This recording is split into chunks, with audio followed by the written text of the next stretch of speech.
Hello everyone, my name is Pixlriffs and welcome back to the Minecraft Survival Guide. I hope you guys are having a good day. We're back here today in Founders Forge to recap some of the stuff that I did on a recent live stream. I've been building a little bit of stuff off camera, as it were, or like on camera but on stream, and I hope that's okay with you guys because for this series I kind of want to move things forward and I want to do stuff in a tutorial way, and a lot of the time when it comes to building some of the stuff in Founders Forge, I don't really have a plan for it or a lesson that I can really teach as far as tutorials go. So I'll still be doing some building on camera, I'll be doing a lot of it on streams, but if occasionally some structures pop up in Founders Forge that I haven't introduced in this main series, it's because I don't really have a lesson to teach. I don't really have anything that I want to kind of demonstrate with any of it. It's just that I want to build some stuff and get this city looking fleshed out, partly so that folks who keep asking for a world download can have a world download because I feel like I've actually built something to show you guys. So I hope that's okay. Do let me know in the comments how you feel about that. If there's any kind of concerns about that, I will do my best to answer your concerns, but in the meantime, I want to do some stuff with this little row of shops today. I've actually started planning out some of the shops that go in here and completing them. We have one shop here in the corner that is left to be filled. I have a feeling I know what I want to do with this, but I'm going to save that for another time. Today, we started off over here with a baker, because the plan for this episode is to make dessert. We are going to have our cake and eat it too in this episode. And I decided what I wanted to do is have a lovely little baker's shop here with a bay window and some shelves inside of here. Oh, there's a doorbell. A doorbell that comes on when you enter the shop over that pressure plate. And yeah, have little kind of trapdoors in the windows here that are serving as shelves. Also, I think the dark oak trapdoor looks a little bit like a square of chocolate. It looks like a bar of chocolate. So I kind of wanted to use that aesthetic for this. We've got dark oak on the floor and like a nice red carpet and that kind of stuff. But in each of these little alcoves around here, I want to add some desserts on display. The main one of those being cake. And we've covered cake a little bit before because I've got it from the farmers who I trade with, but I've never actually crafted a cake before and shown you how to do that. So I figured we would do that in today's episode. Also, this bit over here looks like an elephant. Cannot unsee. All right, let's move on. Let's move on out the door along the road to this shop. I figured since we had a baker, we may as well have a butcher as well. So this is the butcher's shop. I don't really plan on doing anything with this as far as like, you know, setting up a cow farm or a pig farm or anything in here. It is mainly just for the aesthetic purposes and to go with the fact that we already have a baker next door. So we've got some stuff on the countertop here. There's kind of items available for sale. We've got a rabbit, a couple of pork chops and beef and mutton, that kind of thing. And then up here, we have a netherrack thing, which is meant to look like a meat spit, kind of the sort of thing that you might have in like a kebab shop or something like that the butcher can just carve a section off and then hand it over the counter sort of thing. Also, a little bit of redstone dust occasionally if you want to add like an atmosphere of there is blood around, that kind of thing. Bit of redstone dust really doesn't, like, it looks quite good. It's a good addition to anything. We've got like a little chopping block, some sinks so they can wash their hands, that kind of stuff. Obviously, I'm dirtying the counter slightly by jumping over it like that, but you know, the butcher won't mind. Let's see, around the corner on the opposite side, I figured we had a butcher and a baker, we may as well have a candlestick maker too, except candlesticks in Minecraft kind of like torches, right? So I decided that this shop is going to be a guy who sells lighting. Now remember, this is all kind of in the fictional world of the town that we've set up. Like, I'm on a single player world here, I'm not playing with multiple people, I'm not exactly like selling stuff, there isn't really an economy. It's all for the lore of the area and the kind of role play of building a large city like this. You have to imagine that there would be shops and industry and people making money and people buying stuff. So this shop is kind of a lighting shop and is sort of based on the aesthetic of some shops that I've been into where they've got like lots of filament bulbs out in the window and stuff like that. Everything is all made out of this lovely dark polished wood, and I kind of like the aesthetic of that with a brick wall in the background. I still haven't quite finished this off because I haven't connected it to the place next door yet, but I thought I would show off a few examples of lighting blocks that can be put in here. We have sea lanterns up on the wall because they're big and expensive. We've only really used those sea lanterns in areas with like the kind of higher class shops that are further up in the town. But then you've got redstone lamps and glowstone jack-o'-lanterns down here, some torches, redstone torches, because they do give off a nice little glow, and I thought those would be kind of nice as the sort of filament bulb sort of things, and then a couple of redstone ore blocks, because if you tap them, they light up. Might be kind of fun for the kids, I don't know. It was just a fun little idea, and a chandelier in the ceiling with torches dangling from it. I don't have any end rods in here, because I don't think I necessarily want to have end rods available to the people of this town. It sort of feels like a more modern lighting source to me, and this town is more of a fantasy thing, so I figured it's based largely in medieval, and I don't think end rods would really be a possibility. They've only just about figured out a power source, and it's an arcane power source at that, being redstone, so we will deal with that later. But yeah, the fourth shop here, I'm not entirely certain, because the butcher, the baker, the candlestick maker comes from like a nursery rhyme of sorts, and there isn't really a fourth guy.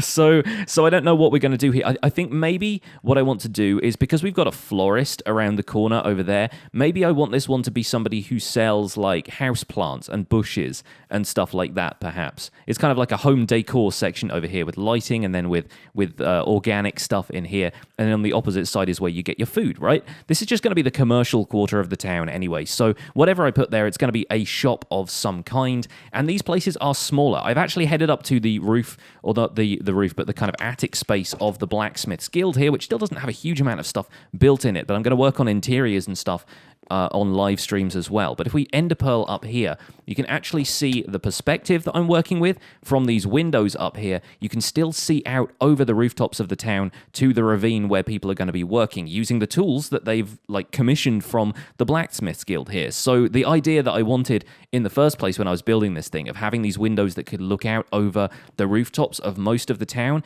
is kind of staying intact, and I'm very happy about that fact. Anyway, I said we were going to make some cake today, so let's actually make some cake. And I think ultimately what I want to do is set up a basement for the baker's shop that's actually going to have all of the ingredients we will need to make the cake on the premises, basically. So let's head over to the farmhouse where we're going to milk some of the cows. The recipe for a cake in Minecraft is actually pretty intuitive. You need milk, wheat, eggs, and sugar. And to get the milk for a start, all you need to do is head up to a cow. Oh, there's a suspicious looking red cow in here. Seems to have been mixed in with some of the others. Anyway, all you need to do is find an actual cow, right click on it with buckets, and you get yourself some buckets of milk. You'll need 3 buckets of milk for the recipe. We also need ourselves 3 wheat, which I actually have in here already, but obviously even if I didn't, massive wheat field over here, right? So we can get that nice and easily. So 3 wheat and 3 buckets of milk. You will also need some sugar. I'm pretty sure you need 2 sugar, or maybe it's just 1. I can't remember, but let's grab a little bit from our free growing sugarcane here. Obviously got plenty of that over in the sugarcane farm as well. And the final ingredient is eggs, which I've been stockpiling in this cupboard for a little while thanks to the chickens that were roaming around my house in the early episodes. So that should be all we need to make a cake. Now let's see if I can remember this recipe from scratch. First of all, we need to get the sugar, and as soon as I put that in, the cake recipe is going to pop up in my recipe book, but I think I know how to do it. You put the wheat on the bottom to represent the kind of bready part of the cake. You put the eggs on either side, you put the sugar in the middle, and then you put 3 buckets of milk over the top, like so. Darn it, I've got the recipe wrong. I think it's 2 sugar then. It's 2 sugar and 1 egg in the middle, like so. There it is. Okay, good. So yeah, that's the way round it works. 2 sugar, 1 egg. Makes perfect sense. The milk over the top is meant to represent the icing, I guess. It's a little bit strange, but you get to make yourself a cake, you get all of the buckets back, and cake is an item that can be placed in the world, and you take slices of it by right-clicking to refill your hunger. 1 slice is 1 hunger point to a maximum, I think, of about 7 slices. The reason I wanted to dedicate an episode to cake is that it's actually kind of unique. It's got some really interesting properties about it. Now, let's make ourselves a redstone comparator for a second, assuming I have some stone in here. Blast, I don't. Okay, I will try and grab one out of my redstone shulker box then, because I'm fairly certain I have the basic components in here. I do. Okay, a redstone comparator can actually read a signal from a cake. You'll notice the torches light up as soon as I put that down, and with the addition of a little bit of redstone dust, and if I hit F3, you can see that this is giving off a power of 14. So a complete cake almost gives off a complete redstone signal. Now, to demonstrate the weakening of this redstone signal, I will actually have to get a little hungry. So let me go and fly into a cliff face real fast. By the way, if you ever have a reason to get hungry, a lot of people sort of stand and jump around and that kind of thing. You run and jump. If you sprint jump, that kind of depletes your hunger quite fast. But by far the fastest way to deplete your hunger is to take physical damage. Obviously, it's quite dangerous, and if there's a zombie pigman in my wheat field, if any mobs are around that might attack you, then you've got a problem. But if you just need to get hungry real fast, take some damage, fly into a cliff, jump off of something. Like it, don't quote me on that, but it is the best way of depleting your hunger a little bit so that you can eat. And you'll notice right there, the redstone signal dimmed slightly. That is now giving off a power of 12. And what this does, because the cake has 7 slices, it basically gives off a 2 redstone signal per slice. So 2 points of redstone can be deducted from the cake each time you eat a slice. Now that's power 10. The next slice will be power 8. The one after that would be power 6, except I'm full again. So there we go. I can eat another one now, power 6. So you can actually use cake to get a very specific amount of redstone power out of a comparator. There are many other ways of doing that, of course, and some of them don't require you to make cake in the first place, but I thought cake is just kind of an interesting way of doing that. So if you have a feeling that you wanted to do something a little bit kind of special with a redstone contraption, if you want to go a little bit outside of the box when it comes to building something with redstone, consider trying to work a cake into some of your designs. Where I want to work cake into my designs, though, is over at the bakery, of course. So I'm going to milk a bunch of these cows. You can milk the same cow any number of times if you want to. With one cow, you'll have all the milk you could ever need, but I don't know, it feels a little bit strange just to milk one cow for everything when you've got a whole herd of them. So I will grab all the milk that I want. I will grab a little bit of the wheat from the field, as well as what I've got reserved in this chest here, and we are going to go on a mammoth cake making session. I'm going to make as much cake as I possibly can with the supplies that I've got, and we're going to stock the bakery with that so we can have cake and eat it too. There we go, the bakery is looking much better stocked now, and we even got one cake left over that I can have for my dessert. So this is looking nice, but there are some things that we could also add to, diversify the range of products the baker sells. There are things like cookies, which we've covered before, and pumpkin pie, which we have not. And here's a fun thing. I've actually put trapdoors up here as kind of shelves for the cake, so the cake can be on display here, but unfortunately it's not possible to place a cake underneath because this trapdoor is actually sitting like at the top of this next block up, and it's preventing me from placing anything there, except for item frames. Item frames are kind of unique in that they can occupy the same space as another block as long as that thing isn't touching them. So when I open this trapdoor, for example, that's kind of intersecting with the hitbox of the item frame and it pops off. But if I don't open the trapdoor, if it stays closed, which it's going to in this case because these are shelves, I can actually put stuff in these item frames. So what I figured I would do, we could even put like another cake there if we want to and just turn it around that way. Maybe it looks like a slice or something like that, and I probably want to eat a couple of slices of these cakes just to show the lovely, lush, crumbly insides. We can also add some pumpkin pie into these item frames as well, or some cookies or something like that. Maybe even some golden apples if they were kind of like candy apples for dessert. It's the kind of stuff that we can put in a shop like this.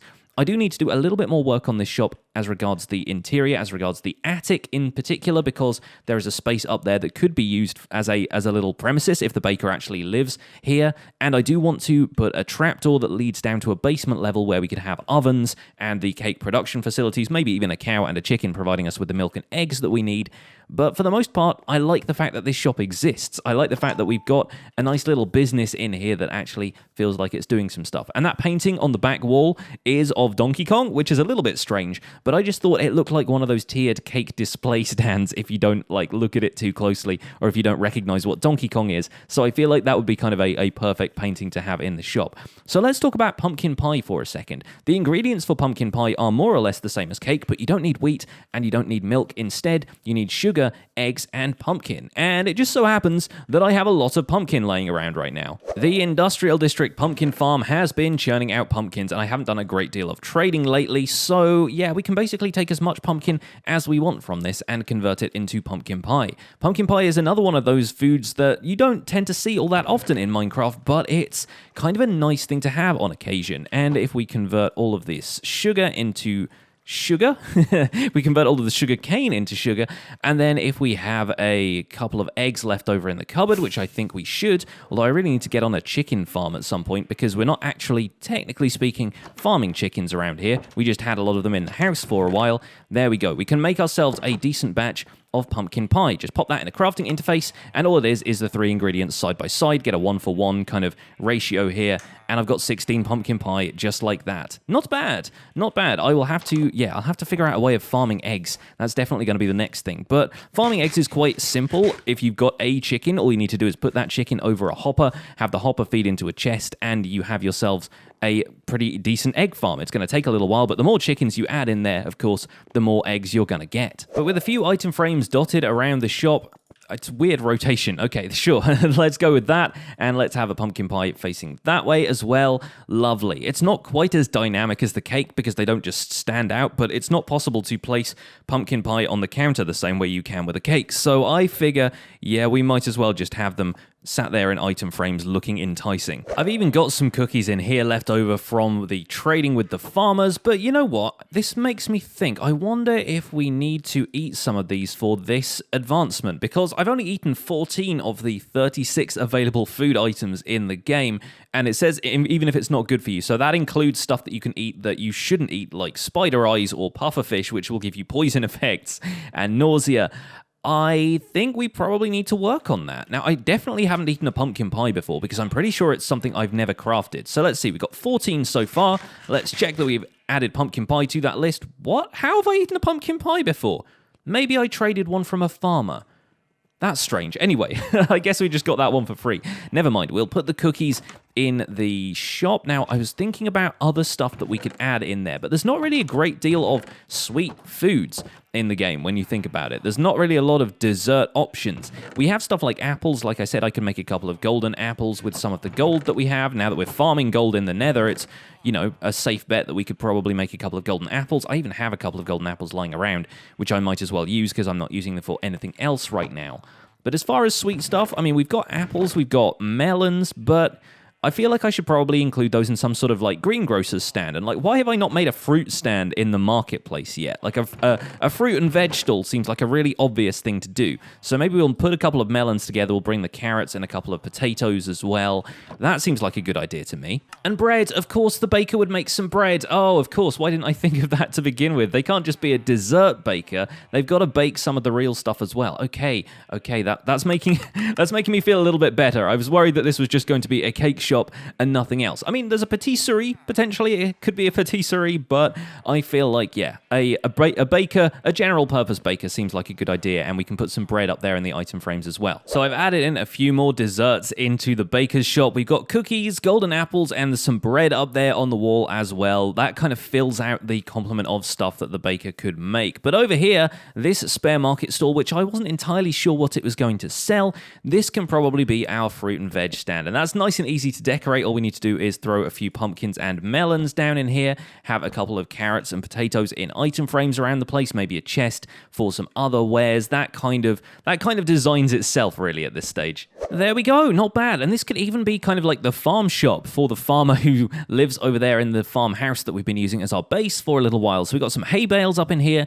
We've got the produce all around the place, pumpkins and melons piled up. We've got bunches of it in the chest here. This could basically be like a loot chest that you find almost, is with the amount of arrangement of items that we've got in here. So yeah, this is looking pretty good. I think we'll probably pop a couple more wheat in there, and that kind of fills out the chest nicely. Haven't got many potatoes right now. I think I need to do a quick crop farm. I think I've sold all of my potatoes to the villagers. But no worries, I think that has really rounded out our little commercial area quite nicely. Still need to figure out what's in shop number 4 around the corner, but I'm so happy that our bakery is full, and hopefully you've learned a little bit about cake. It will surprise you. Cake has hidden depths and is quite tasty as well. So I hope you've enjoyed this episode of the Minecraft Survival Guide. Thank you so much for watching. My name has been Pixlriffs. Don't forget to leave a like on this episode if you enjoyed it. Subscribe to my channel if you want to see more, and I'll see you guys soon. Take care. Bye for now.